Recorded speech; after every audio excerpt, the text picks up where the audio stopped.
That's one of the biggest issues here right now is the people that were born here. We just take it for granted. We just think that it's totally fine, communist, capitalist, communist freedom. Hey, what's the difference? Communists actually might be a little better. Like you hear that a lot, and they don't realize I've never met people more dedicated to the cause of freedom than Chinese expats. I mean, people who have lived under communism truly understand the horror that can be experienced there. And so you guys really fight harder, and it's a shame to see Americans not fighting as hard as you guys. We've gotten soft. We've gotten used to having freedom, and if we get used to it, that's how you lose it. So, I really, again, just admire the risk you guys are taking in doing this. We in America should be thankful for how privileged we are that we don't have to fight in the way that you guys do.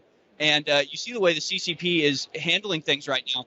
They're using the World Economic Forum, and the World Economic Forum is using the CCP as a model that they want to export to the rest of the world. Yeah. And they're doing it. I mean, they're not asking permission. They're just doing it. And so if we have to stand up against it, we have to speak out against it. We have to let people know, make people aware that this is what's happening. And I've been reading you guys' literature and realizing just how thoroughly this is already being done in America. I mean, people have no idea how the effect that the CCP already having on American politics. And it's probably the biggest threat we face at this point, to be honest. And the Chinese Communist Party has gotten away with the greatest crimes against humanity the world has ever seen, from Tiananmen Square to the COVID lockdowns. Yeah.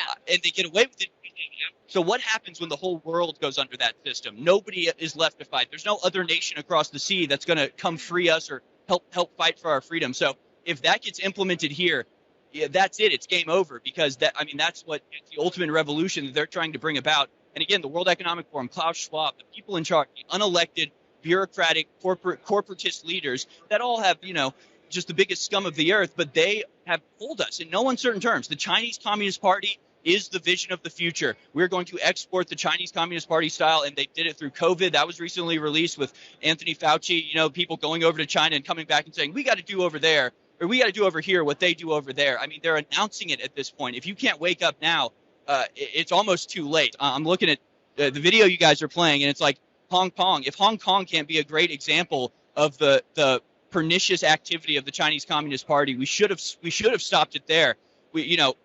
I'm ashamed at the West not standing up for the Hong Kong protesters during that event, but Taiwan's probably next on the list, and it's just going to be a domino effect going down, and it's now or never, honestly. Absolutely, and you know what we say: today's Hong Kong, tomorrow's U.S. 100%, absolutely, and they didn't need to do it with tanks rolling in the streets. They did it with money. They did it with influence. They did it with threats. It is literally happening as we speak, and the academy is a part of it. The universities are a part of it. The politicians are a part of it. And even as you point out, the lawyers and the corporations, they think it's just, hey, they got the money, so we'll work for them. It's just a check you're cashing. No, you're cashing out your soul.